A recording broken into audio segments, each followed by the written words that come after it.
listen up. You want to know the secret to managing your time well as a writer, to upholding the physical discipline and mental aptitudes you need to do this well? Well, take out your notepad and write some notes down.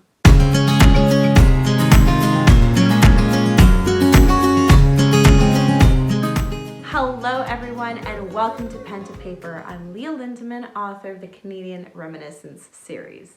If you are watching this by video, you see that I'm wrapped up in a blanket. That's because my studio is far away from my house and it's getting really cold up here in Canada, Eastern Ontario.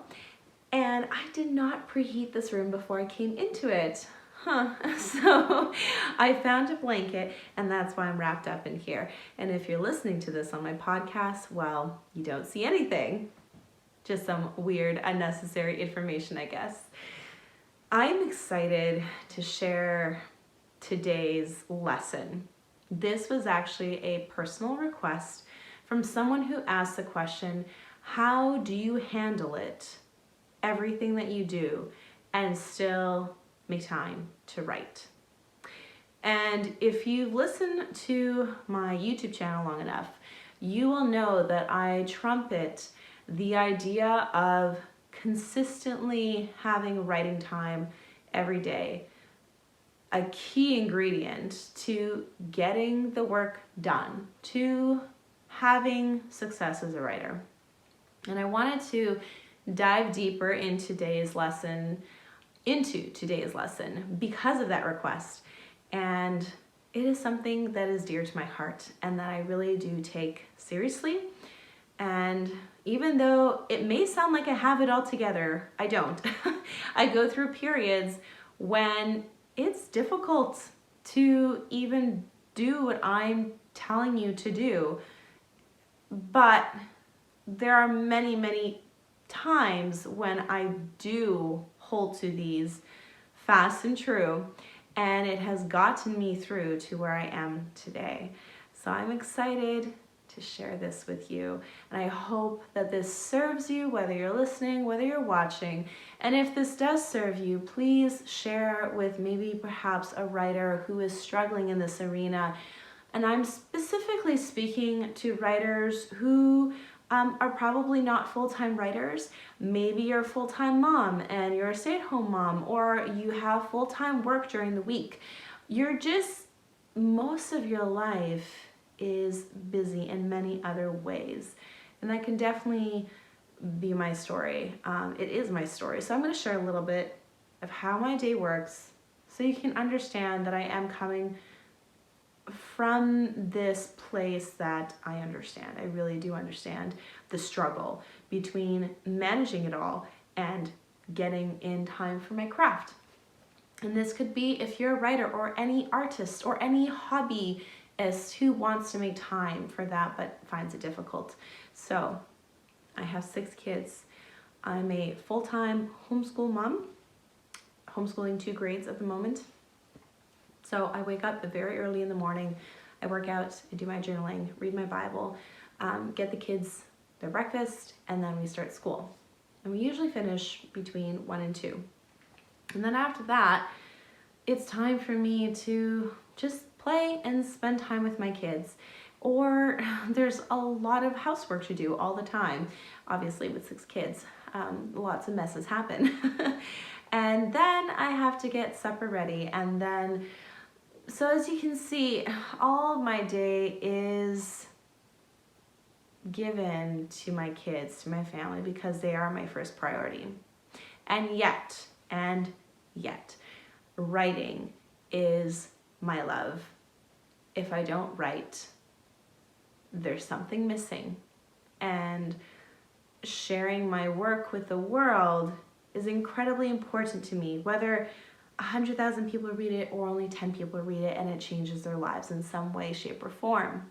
And if you are feeling this way, as I said, you could be busy with other things, but you're having a hard time finding that time to write, then let's launch into this. I've got 3 physical aspects, 3 mental aspects, and you need all of these to start with one. You know, if you're finding it difficult to exercise all 6, but definitely mentally, you also need to be as sharp as your physical sense. So let's start with the physical aspects. Number one is consistency. You have to be consistent. If you say that you want to make time for something, no excuse will suffice. Even if you get to write 10 minutes at night before you go to bed, then you take those 10 minutes and you write before you go to bed. You need to make writing or art or whatever you're trying to do a habit that you are going to stick to no matter what. And believe me, I've had my fair share of struggling with this over the last 2 years and finding a time during the day that works for me. But I always come back to it in the end because consistency is key. If you don't have consistency, you don't move forward. There's no momentum, and then there's no project, and then there's no finished product, and then you can't do anything. So, consistency is key. Second is, in order to have the freedom to have those 10 minutes, block out your time during the day. As you could tell by how I explained my day, you can already see those blocks of time in my day. And having those blocks of time gives me the freedom to make time for that writing. If you don't plan and block out your day, then you're just going on the whim of whatever you're feeling and what you think you need to do, and then it all falls apart. And trust me, because for many, many, many years, I did this. I felt that if I scheduled or blocked out time, that I would be less free to be spontaneous. And I'm a very spontaneous person. I go with the flow. I love that. And for the longest time, I thought if I blocked out my time, it was going to ruin my life. Little did I know how this would be a saving grace. So make sure that you block out your day, and you can use this for anything. And when you block out time, you will see that you actually gain time. My last physical aspect for this is, let me refer to my notes quickly. Yes, boundaries. When you are writing, and depending if you are alone, single, and you are busy with work and you're trying to figure this out, well, boundaries might not be as big a deal. I guess I'm speaking of people boundaries. Let's first talk about boundaries with distractions, like your phone and web browsing. If you have an issue with your phone as a distraction and you need to set up boundaries for it, stick it in another room. Put it on vibrate, silent, whatever you need to do to not hear it, and write. Also, if you have an issue with web browsing on your laptop while you're typing away, then disable your web browsing and add resistance wherever you can, because when you add resistance, it will be harder to get back into the habit of browsing while you're writing. Now, let's go back to people boundaries. If you are, let's say, with a spouse or partner, then you're going to want to make it very clear to them that whatever block of time you've allotted to your writing, you would like them to respect it, gently and firmly let them know what your expectations are.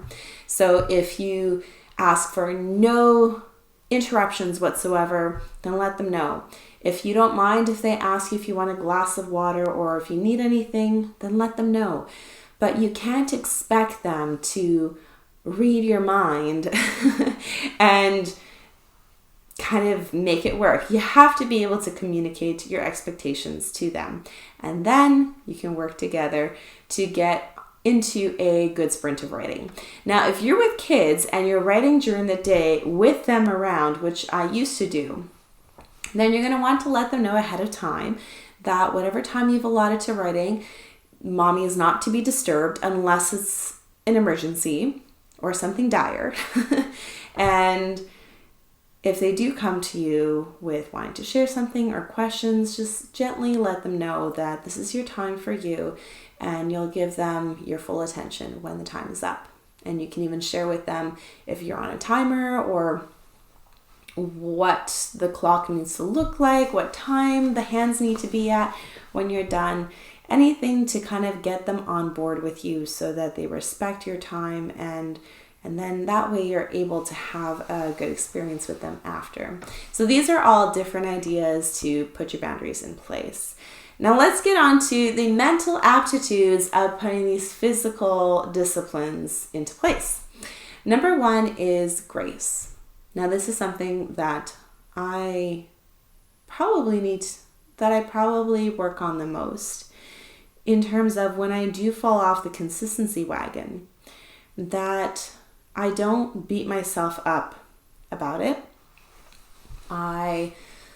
Because if I do that, I am disabling myself from moving forward, because I put myself down, I put myself in a mental mindset that I'm not good enough, I'm not doing enough. And how does discouragement ever help anybody to get up and keep going?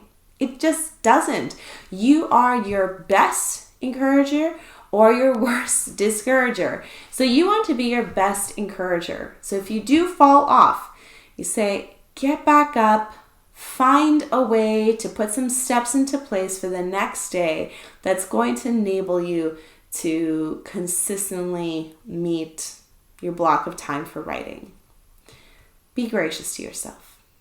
Now, next is, in that block of time that you have for writing, don't just diddle-daddle and stare at the blank screen and not write anything. When you have either those 10 minutes of writing, half an hour of writing, an hour of writing, or more, then consider it a time to work hard, to do your best at the gift you've been given. And perhaps you're thinking, well, shouldn't writing be inspiration? Shouldn't it be passion and joyful? It can be all those things, but if you're leaning on that constantly and then you're just not writing, or you're fooling around, then how is that giving honor to your passion? It's not. You're misusing the time, your time, and the time that it could be given. If you would just think of it as, this is the best time for me to focus, buckle down, and work. And something beautiful is going to come out of it in the end. So work hard in the time you've allotted for your writing.